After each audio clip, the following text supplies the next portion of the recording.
Conversations. I'm Robin Torres, and we had so much fun with Lonnie McFadden that we decided to do a second show. Thank you for coming back. I'm so glad you didn't leave the studio. So, you are doing much more now, other than performing. You're also teaching. Is that correct? Yes, and that was something that came about.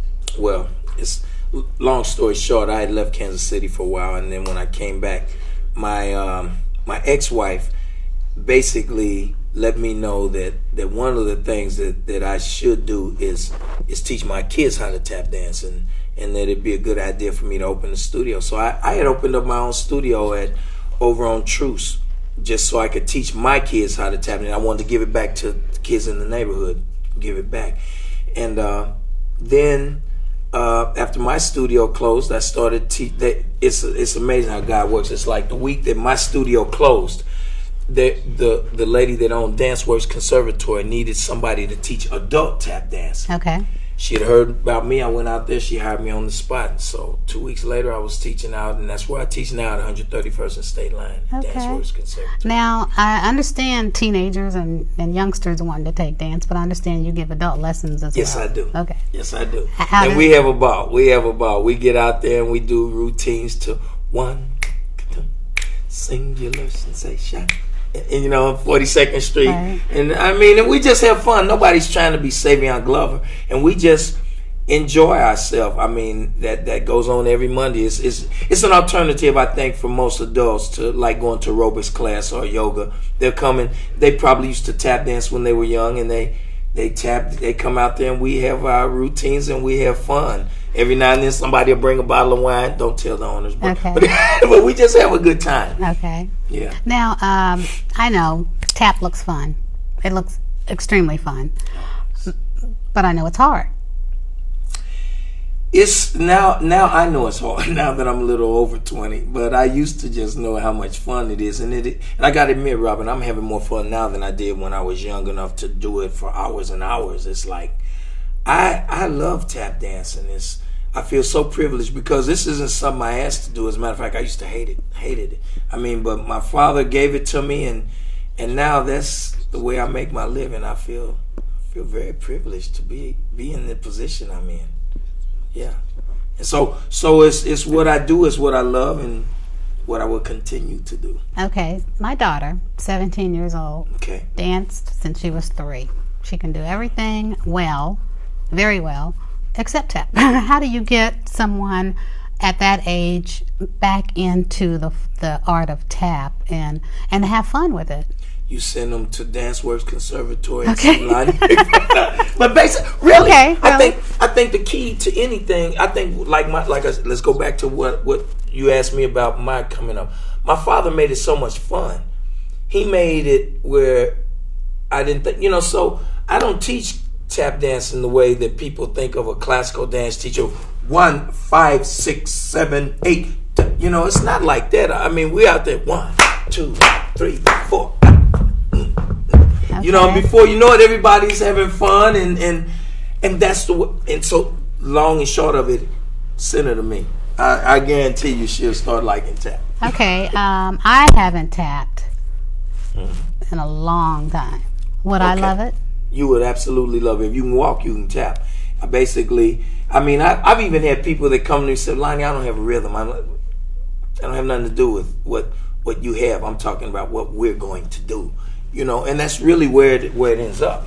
I mean, if you can walk, you can tap dance. All you need is get the shoes in and come out and see me. Okay. All right. We have a surprise guest that's going to come up on the show in just a few minutes. Your daughter, Gina, who talented. yes, who I saw at the Phoenix twice.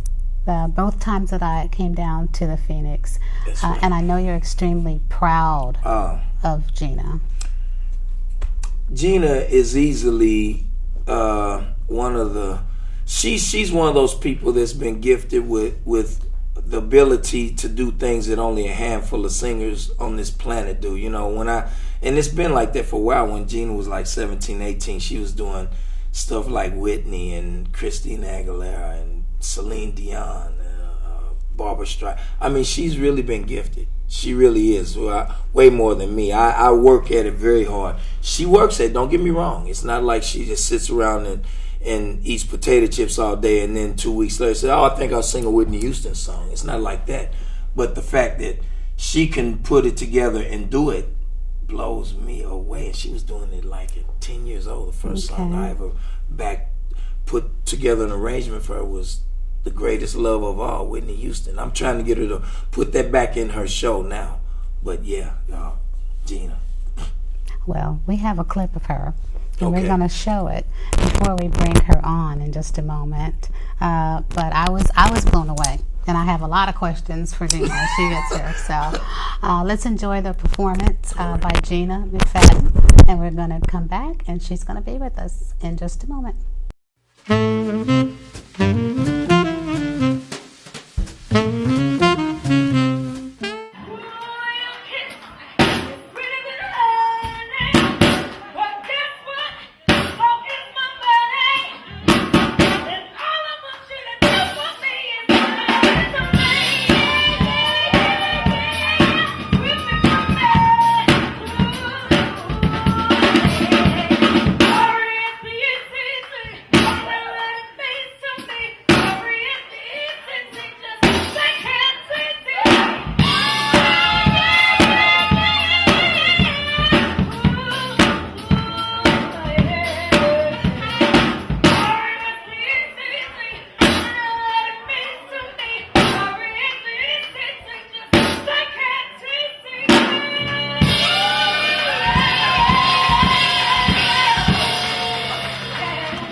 Hi, and welcome back to Conversations.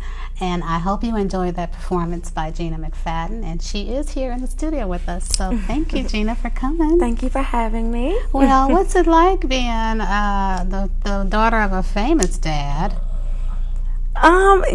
People always ask, how was it growing up in a family with so much music? And for me, that was just the norm. When I go to someone's house and it's quiet and there's no music, that was kind of awkward for me. So I'm like, I got used to hearing my dad playing his trumpet and then having my sister that sings and then I sing and then one of my brothers used to play the piano. So there was just always a lot of musical noise going on in our house. So that was just kind of the normal. It was really amazing to grow up around that. And then I found that singing was something that I became passionate about. So it really was a dream to live in a household where that's what everyone's doing in the house. Okay. So it was now, where did you go to high school? Well, I went to Purcell Middle School first, which I loved because I was able to be in 3 choirs and be in the musicals and the plays. And then in high school, we moved to Shawnee Mission. So I graduated from Shawnee Mission North. Okay. So in school, besides your dad, so you got that experience in singing with the choir. Was it an ensemble or? Well, I was in a girls' choir. I was in show choir. I was in another choir as well, and I was in multiple choirs. So yeah, it was amazing. Now you were on, where you were a contestant or a finalist for the American Idol show. Tell me about that experience. Well, it was pretty nerve-wracking, but it's the biggest thing that's happened in my life, and I would not change it for anything. And if I could have done it again, I was ready to do it again the next year. But basically, you're outside, sleeping outside, waiting to just do that first audition. And what people don't know is you do 2 auditions before you even see Simon, Paula, and Randy. Okay. So there's thousands and thousands of people, and they narrow it down, then they narrow it down again. Then you see Paula, Simon, and Randy. Go to Hollywood. What made you do that? Were you Well, inspired? I watched the show, and I'm watching the singers, and I'm like, I just could see me on there. I'm like, I can do this, So I auditioned. And what a lot of people don't know is I auditioned in 2 other cities before I made it in D.C. to Hollywood. But I knew that I had what it takes to be on this show, so I wasn't willing to give up or take no for an answer. You had quite a bit traveling then. It was. It was a long process, but it was well worth it. Now, what was it like being in front of Simon? And was it Paula Abdul at the time? Yes. Paula and Simon and Randy. Oh, man. Oh, when I walked in the room and I saw them sitting there, I can't even describe. It didn't even feel real. It felt like a dream, and I was shaking, and I couldn't stop smiling. Like, it was really amazing. And then for them to tell me that I was making it to Hollywood was, I can't even describe. Okay. And packing up and going to Hollywood. I'm sure your family was very proud of you. My mom and dad were there with me, actually, Okay. to support me and help me get through my, performances. It was amazing, and it's like, even though I was competing against all of these people, we became friends. I found myself like really upset when someone I got close with got sent home. You get attached to the people that you're competing against, and so it didn't make me forget that I was competing. I was really excited to advance or whatever, but it Now, was do they amazing. pick the songs, or do you pick the songs? For the most part, they give you a list for that day. Like, we had a group day, they gave us like 5 songs to choose from. And then every day they like give you, except for the very last performance, they want us to do an a cappella song, and we get to choose the song. That was the only time that we chose whatever we wanted. Okay. But Wow. yeah, it was nice. Okay. And what was Dad's experience like going through this process with you? Oh, he loved it. He was just as pumped as me. It was almost like both of us were in the competition. It was amazing. I mean, he helped me a lot because with the group thing, we had to come up with a routine, and I'm not like the dancer in the family or anything, and I'm not good at like choreographing, but of course he's familiar with that. So he really did come out and help all 3. It was me and 2 other young ladies, and he helped us put our routine together. He stayed up till like 5 or 6 in the morning with us, and it was amazing. Yeah, him and my mom were really great and supportive. So. Okay. Now, I know, Lonnie, before my daughter goes on, I have some advice or words of wisdom. What did you tell Gina before her performances? I don't know what I said that exact day, but I've been with, like you said, your kids. With Gina, the biggest thing, because she's like I used to be when I was younger, I get so caught up in the perfection of the performance. What I used to tell Gina, she's relaxed a lot, as you saw in that clip. I mean, she does her thing now. But what I used to tell her back then is have fun. I used to try to get her mind off the song, off the performance, because that's automatically there. She's into the art of and trying to make it this picture perfect thing happen that never happens for nobody on the planet. So with Gina, it would just be getting her to relax and enjoy the moment. That's all I've ever talked to Gina about before she goes on. I would try to think of anything other than the song to talk to her about. Or if I say anything, I say, tell the story. That's it. She got it. As a singing, I don't touch that. What did that do for your confidence level? I mean, I'm sure. Just the whole experience. The whole experience. Oh, it did a lot because I saw myself being on that show. That's why obviously I went back so many times to audition. But when I really did do it, and even afterwards, it kind of knocked me down when I did get eliminated. But when I look back now, I'm like, wow, I did something that it was very difficult to do, and it's a great memory now. I don't look down upon it, or I'm not down anymore, and it was amazing. When you look back, is there anything you would have done differently? No. I mean, even the next year, I flew out to Dallas because I thought I could audition again. And when I got there, I found out that because I had advanced past the top 40, I couldn't audition again. Okay. So, no, I wish I could have done it again. Okay. So tell me about Gina now. And I know that we just watched the performance at the Phoenix, but I'm sure you're doing much more than that. Well, like I said, after American Idol, I can admit I was kind of torn down. I stopped singing for a while, and now I'm back singing, and I'm glad that I came back to singing because at the end of the day, the competition that had nothing to do with why I started singing to begin with. Okay. I love singing.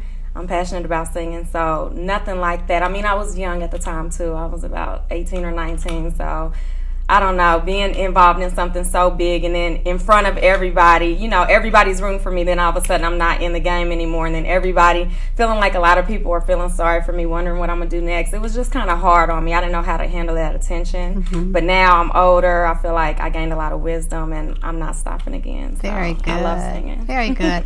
Other than Miss Aretha Franklin, who are your other influences in the music industry?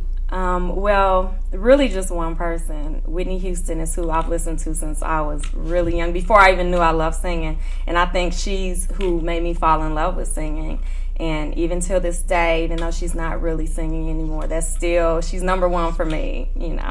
That's my number one singer. What's so special about Whitney? I mean, I know she's special. I wish she... For me, there's no singer that makes me feel the way she makes me feel when she sings. I mean, especially when I watch a live performance.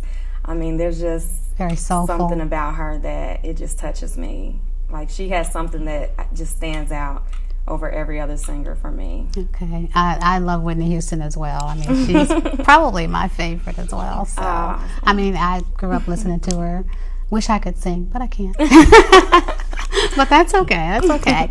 We're going to take a short break. And on this break, we're going to watch your younger sister, Chloe, who I wish could be here, but we've got Dad and Gina who can fill us in on Miss Chloe. Enjoy this performance by Chloe McFadden, and we'll be right back.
Welcome back to Conversations. I hope you enjoyed that performance by Miss Chloe McFadden.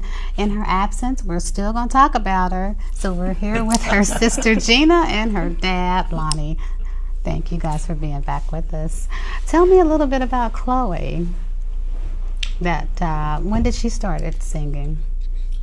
Well, Chloe started singing probably at like 3 years old or 2 years old. Okay. Chloe used to stand in front of, like Gina said, she was always into Whitney Houston. So Gina had these videos of Whitney Houston, and Gina would put the video of Whitney Houston on, and Chloe would stand in front, like if Gina's trying to look at the TV, Chloe would get a hairbrush or something and stand in front of the TV, and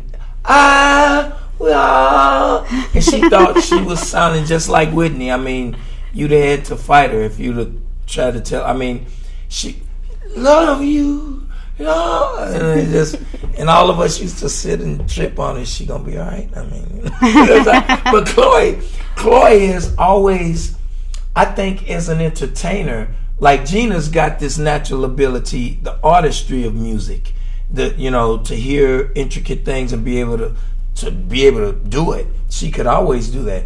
Chloe has always been a natural entertainer. Okay. Yeah, it's like back when they were younger, they used to. There was this lady, Carol Green, that used to pick out different kids to perform at these bandwagons and go to different parks, and she would pay these kids. And out of the 3 paid performers, 2 of them were my daughters. It was Chloe and Gina, and this other girl, Tanisha. Gina was the main girl. Gina was about 12 at the time. Tanisha was about 10 at the time. Chloe was about 6 at the time. And then in Chloe's mind, this was the Chloe show with Gina and Tanisha there also. I mean, Chloe, she would. How did that work out? Across the stage and do L is for her bow on. Yeah, and a bow, and in her mind that was the beginning and the end, and then. After she finished, and Tanisha and Gina get to sing too. Okay.